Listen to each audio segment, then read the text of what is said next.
Welcome to the Do It All Dad Year podcast. Dad-friendly entertainment for you and me. Controlling our kids with comedy can make our kids great again. And this is episode 110. Books on fatherhood blow until now. Can I get a holla for some long-awaited? No, you've been sitting on the edge of your seats. Holla! Controlling My Kids with Comedy, a love story, is now available on Amazon for your own non-stop, heartwarming enjoyment. It is the ideal Father's Day gift for any do-it-all dad. Not with her Huma Liquor Breath and Hillary Hammer Time Cankles, to be exact. Can I get a holla for a 1-2 good old nickname punch at the expense of Hillary? I am blackout, miserable drunk the rest of my life, especially when the IG report comes out next week and all my deep so cronies that can't protect me anymore are in jail forever. Holla! So this is a new piece I wanted to share with you. It's called, I was listening to NPR, which I normally don't. My wife had it on, and they had this woman that was a representative for Drag Queen Reading Hour. And I would have liked to hear some different perspectives. And I had to figure out how I felt about it. And this is what I came up with. Neil Simon, most famous, successful playwright in American history, said, I write to decipher my feelings. Something close to that. So here we go. This is Dragging Out Drag Queen Story Hour.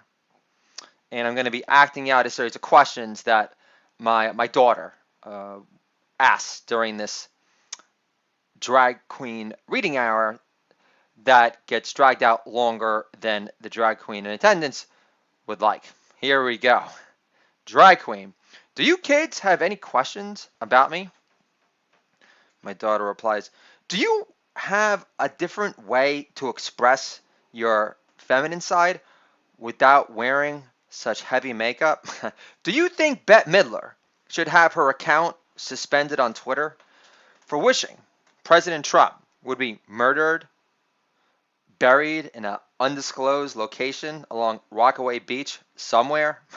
If drag queens are obsessed with expressing their own special brand of individuality, then why do they dedicate their lives to dressing up like Donna Summer, only performing songs they heard on the radio?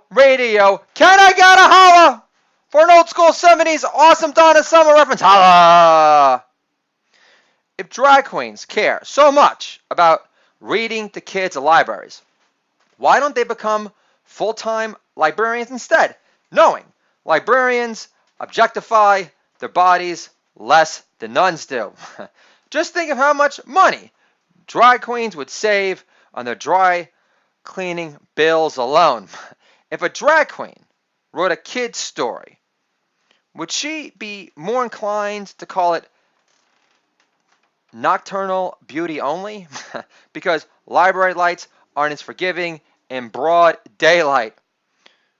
Was it Michelle Obama's idea to strong-arm libraries into drag queen reading hour because her gay friends were such big fans of Joan Rivers on Fashion Police? Can I get a holla in honor of Seth Rich, who will be in the $500 bill one day, I assure you? Holla! Have there been any rumblings of Michelle Obama deciding to throw her hat into the Democratic candidate race for president yet? What would be her campaign slogan exactly? Obama's 5 o'clock shadow part 2!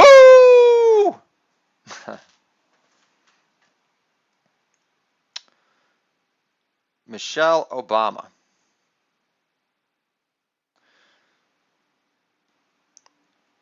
Why is my younger brother, this is another question for the drag queen, why is my younger brother better at putting on nail polish than I am? Does this mean he identifies more with being a Cambodian manicurist than I do? Can I get a holla for a Amy Schumer inspired joke? I like to give credit where credit's due. Holla! Don't you think drag queen reading hour is more age appropriate for reading stories such as By Curious George, targeted toward sexually confused hipsters, reared on Lou Reed Records? Can I get a holla for a slightly pretentious yet hilarious hipster-hued punchline? Holla! Why don't drag queens ever dress up like any of the hair metal gods my dad worships, like Tom Kiefer from Cinderella? Or does the raspy howl of the lead singer Tom Kiefer clash with the old school Dolly Parton type, who's got the greatest boob stackage of all time? Dolly Parton comes across excellent in interviews, and she has also refused to bash President Trump. Smart, soulful, sweet, super productive, tremendous American lady. God bless Dolly Parton. God bless Donald Trump. God bless our military. God bless our cops. God bless the Toronto Raptors for ruining Chipmunk Chucker's shot at the claim of being the greatest jump shooter of all time when he failed to make a three-pointer when it mattered the most, when he didn't have Clay Day or pipe cleaner Durant to bail him out. I don't recall Michael Jordan ever missing those shots. So, I'm a little bit tired of hearing that argument. Oh, greatest jump shooter ever. Well, I think Clay Day has been more consistent percentage-wise during clutch moments than Curry. Just throwing it out there. And so I'm going to make it very clear, whomever talks shit about Trump, not my president, resistor, celebrity types, and that extending to the field of professional athletics, have all been cursed. So I pray to God that my relentless stance to speak up for what is right and to call out the hypocrisy and the fake news moralists who are out there saying, oh, President Trump is a bully. Blah, blah, blah. He works for free. Our economy is roaring again. Our country is safer again. And he's been successful in exposing the media for the lying, corrupt propagandists that they become. And I want to thank President Trump for inspiring me to dig deep, meaning to not back off from expressing myself, to not back off in my defense of him. Yesterday, my son, he had a graduation ceremony for kindergarten. And, my wife thinks I'm crazy for this assertion, but it was this beautiful assembly. And to start off the assembly, all of the kids placed a mini American flag into this one universal vase up front. And it was beautiful. And after that, they launched into Pledge of Allegiance, and it was really special. Definitely a lot of Italian Americans in the audience.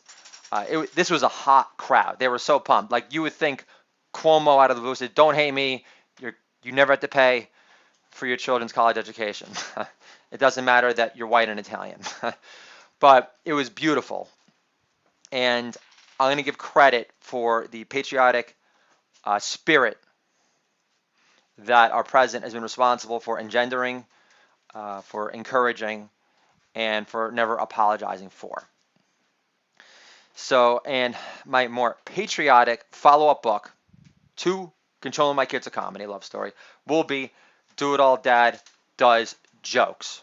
And there'll be a collection of my greatest shadow ban material that Twitter has deemed, too hateful, divisive. But all that really means is that it's too pro Trump. And that's unfortunate that because last time I checked, Twitter wasn't shadow banning and censoring anyone that decided to tweet positive comments about Barack Obama, even though I can't think of one. But if I'm ever feeling particularly feisty, I'll mention this. I did this joke yesterday in this great used bookstore in Peekskill. It's called Bruce Books.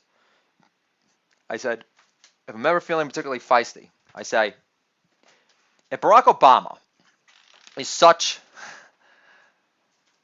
a great baller, then why did he ride the bench at an all Asian private school in Hawaii? Can I get a holla for an old school primo Obama bash? Holla! Happy Father's Day for all of you do it all dads out there that bring home the bacon, play an involved role in your children's life as far as having concrete conversations about spirituality, having concrete conversations about self-defense, having concrete conversations about flag, country, commitment, sacrifice, loyalty, hustle. Do it all dads that have conversations with their kids about building up their siblings instead of tearing them down. I love Do It All Dads with every bit of my heart. That's my mom disrupting my flow right now, but I can't complain because she's in town and she's allowed me to get some work done. So I can get this podcast out there. Controlling My Kids, a Comedy, a love story, now available on Amazon. I love you all, and I'll talk to you guys soon.